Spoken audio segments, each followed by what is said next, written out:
அன்பான மகனே, அருமையான மகளே, உனக்குள் என் ராஜ்யத்தை ஸ்தாபிப்பது மிகவும் கடினம் என்று எண்ணினேன்.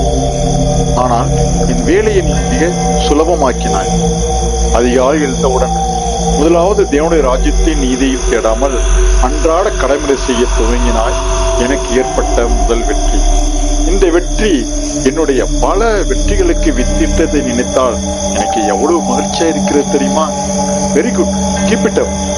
சாப்பிடுவதற்கு முன் நன்றி ஜெபம், வேலை கிளம்புவதற்கு முன் பாதுகாப்பு ஜெபம், பிறகு நேரம் ஒதுக்கி ஜெபம் வேத தியானம் செய்து விடுவாயோ என பயந்திருந்தேன். ஆனால் நீயோ அடுத்தடுத்து செய்ய வேண்டிய வேலையை நினைத்தபடி பிஸியாக இருந்தாய்.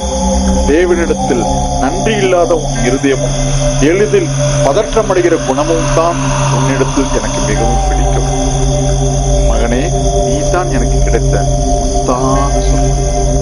பல பரிசுத்த ஆவிக்குரிய கூட்டங்களில் கலந்து கொண்டு எத்தனையோ புத்தகங்களை வாசித்து நல்ல கருத்துக்களை தெரிந்து கொண்டும் மாற்றமில்லாமல் தொடர்கிறாயே, அதுதான் என்னை மிகவும் கவர்ந்த குணம்.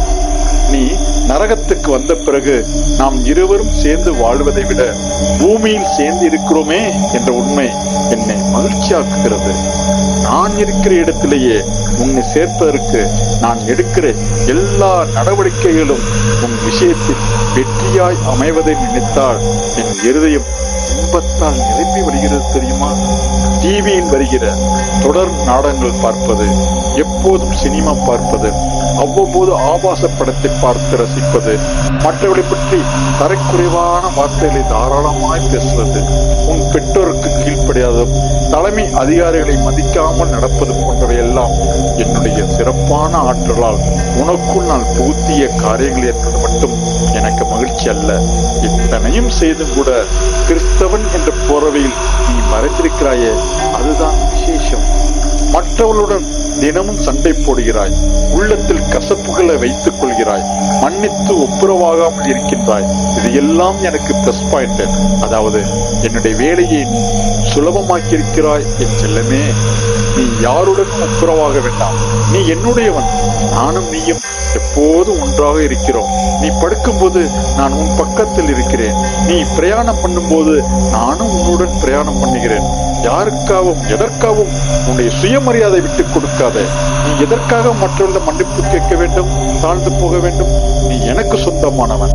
நீ யாரிடம் தாழ்ந்து போவதை நான் ஒருபோதும் அனுமதிக்க மாட்டேன். ஆலயத்துக்கு செல்லாமல் வீடே கதி, வேலையே முக்கியம் என்று இருக்கிறாய். அதுவும் எனக்கு நன்மைதான். நீ ஆலயத்துக்கு சென்று தேவன் பேசுவதை கேட்டால் மனம் திரும்பி மற்றவர்களுக்கு சொல்லி அவர்களை என் பக்கம் இருந்து இழுத்து விடுவாயோ என்று பயந்து கொண்டிருந்தேன். நல்ல வேளை, அதையும் எனக்கு வெற்றியாகி கொடுத்தாய். நன்றி மகனே. உனக்குள் இருக்கும் பொறாமை, எரிச்சல், நான் என்ற சுபாவம் மாறாமல் நான் விதைத்த குணங்களை அப்படியே இன்னும் தொடர்கின்றாயே, நன்றி. இங்கே நீ ஞானஸ்தானம் எடுத்தவுடன் மாறிவிடுவாயோ என்று உன்மேல் என் கண்ணை வைத்துக் கொண்டே இருந்தேன். நல்ல வேளை, நீ மாறவில்லை. நீ மாறியிருந்தால் எனது வேலை சற்று கடினமாக இருக்கும். இரவு பகலாக பெண்களை மயக்கி விபச்சாரத்தில் தள்ளிவிடுகின்றாயே, எனக்கு ரொம்ப சந்தோஷம். கடவுளுடன் நெருங்கி வாழ்ந்த எத்தனையோ பெண்களை பாவத்தில் விளைவைத்தாய், ரொம்ப சந்தோஷம். இதை நான் நேரடியாக செய்ய முடியாது. கிறிஸ்தவன் என்ற போர்வையில் இருக்கின்ற நீ செய்தால் மக்கள் உன்னை நம்புவார்கள். ஆகவே தொடர்ந்து செய். உனக்கு வேண்டிய வெகுமதிகளை நான் தருகிறேன். டிவி, ஐபோன், வீடு, கார், நல்ல பெரிய வேலை, கை நிறைய சம்பளம் எல்லாம் நான் தருகிறேன். அந்த வேலையை மட்டும் தொடர்ந்து செய் என் அன்பான மகனே. ஆனால் எனக்கு ஒரே வருத்தம் என்னன்னா, நீ உலக வாழ்க்கை முடித்து என்னிடம் நிரந்தரமாய் வந்தவுடன் உன்னை சந்தோஷமாய் வைத்துக் கொள்ள முடியாது. நான் இருக்கிற இடமே அக்கினி கடல் தானே. அதனால்தான் உன்னை இப்பவே சிற்றின்ப சாலையில் வைத்து சந்தோஷப்படுத்துகிறேன். கிடைக்கின்ற சான்ஸை விட்டுவிடாதே. அனுபவி, நன்றாக அனுபவி.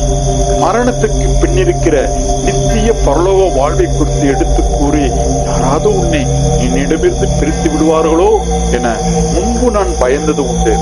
ஆகவே தான் நீ என்னுடைய ஆள் என்று வெளியே தெரியாதபடிக்கு உன்னை வெளிப்படையான கிறிஸ்துவ நடைமுறைகளை பின்பற்ற செய்தேன். பாவ பழக்க வழக்கங்களை தொடர்ந்து பின்பற்றியதால் நீ என்னிடம் நிரந்தரமாய் வந்து சேர்கிற நாள் சமீபமாகிவிட்டது. நீ என்னிடம் வந்துவிட்டால் பூமி என் பக்கமிருந்து செயல்பட ஆள் தேவைப்படும். ஆகவே இன்னும் நீண்ட நாள் வாழவிருக்கிற சிறு பிள்ளைகளுக்குள்ளும் இளைஞர்களுக்குள்ளும் கெட்ட சுபாவங்கள் பதியும்படி அவர்களுக்கு முன்பாக கோபப்படுகிறாய், கீழ்த்தரமான வார்த்தைகளை பேசுகிறாய், சண்டையிடுகிறாய், இன்னும் பல தீய செயல்களில் ஈடுபடுகிறாய். இப்படியெல்லாம் நீ செய்தால் அவர்களும் என் பக்கம் வந்து விடுவார்கள். அது மட்டுமல்ல, என்னிடம் வருகிற பிள்ளைகள் தங்கள் இள ரத்தத்தின் வலிமையால் மேலும் பலரை என் பணியில் இணைத்து விடுவார்கள். உன்னை குறித்து என் எதிர்பார்ப்பு இதுதான். ப்ளீஸ் ப்ளீஸ், எனக்காக இதெல்லாம் செய்யக்கூடாதா என்ன? நான் எத்தனை முறை உன்னை காப்பாற்றிருக்கிறேன். நீ பொய் சொல்லி திருடி மாட்டிக்கொள்ள வேண்டிய இடத்தில் உண்மையாய் வாழுகிற வேறு ஒருவரை மாட்டிவிட்டு உன்னை தப்புவித்திருக்கிறேன் அல்லவா? இதையெல்லாம் நினைத்து பார்த்து எனக்கு நீ கட்டாயம் இந்த உதவியை செய். என் சந்தோஷத்தை பரிபூர்ணமாக்க நரகத்தினை உன் போன்றவரால் நிரப்புகிற என் பணி நலிவின்றி தொடர உன் தயவை நாடுகிறேன். Thank you. Bye bye. See you.